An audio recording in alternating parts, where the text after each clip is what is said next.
اب بہت سے لوگ مجھ سے سوال کرتے ہیں کہ موجودہ زمانے میں مصیبتیں زیادہ ہیں، تکلیفیں زیادہ ہیں، مالی تکلیفیں بھی زیادہ ہیں، پریشانیاں ہیں، لوگ ڈپریشن کا شکار ہو گئے ہیں، کوئی ایسا علاج بتا دوں کہ ہماری یہ پریشانیاں ختم ہوں۔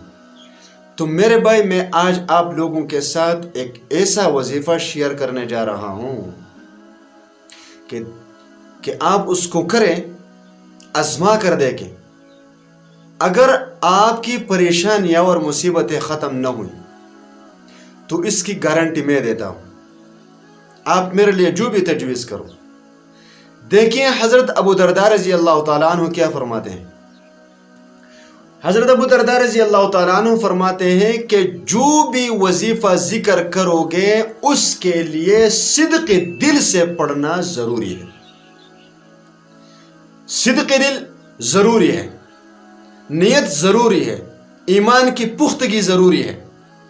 لیکن وہ فرماتے ہیں کہ جو بھی شخص صبح اور شام 7 مرتبہ حسبی اللہ لا الہ الا هو علیہ توکلت وہو رب العرش العظیم پڑھے گا، چاہے یہ صدق دل سے پڑھے چاہے یہ جھوٹے دل سے پڑھے، اس کی دنیا اور آخرت کی پریشانیاں ختم ہو جائے گی۔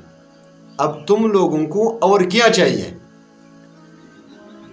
کہ شرط بھی صدق دل نہیں، چاہے جھوٹے دل سے پڑھو چاہے صدق دل سے پڑھو، لیکن پابندی کے ساتھ صبح شام 7 مرتبہ پڑھو۔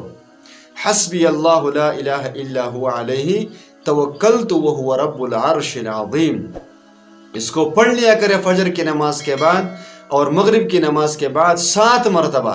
انشاءاللہ تعالی تمہارے دنیا اور آخرت کی پریشانیاں ختم ہو جائے گی۔